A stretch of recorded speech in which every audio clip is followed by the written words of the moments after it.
नमस्कार। एकदा हितवादी या मासिकाचे प्रसिद्ध संपादक श्री पंडित सखाराम देऊस्कर हे स्वामीजींना भेटण्यासाठी आले। स्वामी कोण तर स्वामी विवेकानंद। मग ते आपल्यासोबत 2 मित्रांनाही घेऊन आले होते। स्वामीजींविषयी सर्वांनाच खूप कौतुक होते। कारण स्वामी विवेकानंदांजवळ खूप प्रगल्भ असे ज्ञान होते। त्यांनी अनेक पुस्तकं वाचून आपलं ज्ञान अद्ययावत केलं होतं। मग तिघेही स्वामीजींकडून आध्यात्मिक चर्चा ऐकायला उत्सुक होते। देऊस्करांनी आपल्या 2 मित्रांची स्वामीजींना ओळख करून दिली।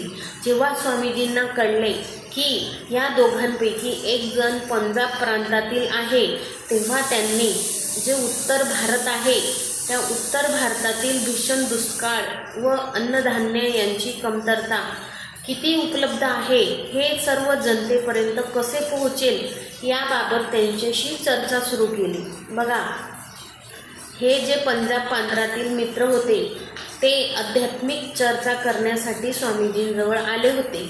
पण स्वामीजींनी जो उत्तर भारत होता तिथं अन्नधान्य किती आहे किंवा दुष्काळ कसा आहे, किती उपलब्ध आहे अन्नधान्य या बाबतीतच चर्चा केली आणि त्या चर्चेमध्येच थोडासा वेळ गेला।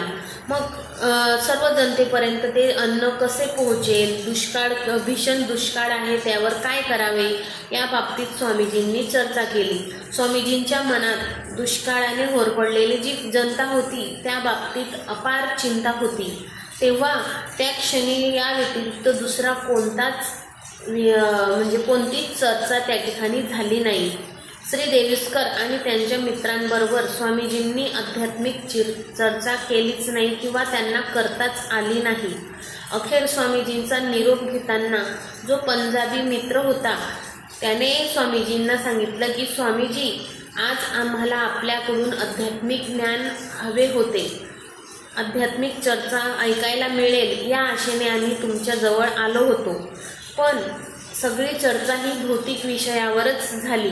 असं मला वाटतं की आजचा हा वेळ आमचा वाया गेला। हे ऐकताच स्वामीजी गंभीर होत गेले व म्हणाले, महोदय, आमच्या देशात एखादं बेवारस कुत्र जरी उपाशी असतं ना, तरी त्याला खायला देणं आणि त्याची काळजी घेणं हा माझा धर्म आहे। हीच खरी आध्यात्मिकता आहे असं मी समजतो। जर मी माणसांच्या हाल अपेष्टा बघून जर नुसतं धार्मिक प्रवचनच देत राहिलो तर माझ्या आध्यात्मिक ज्ञान असलेला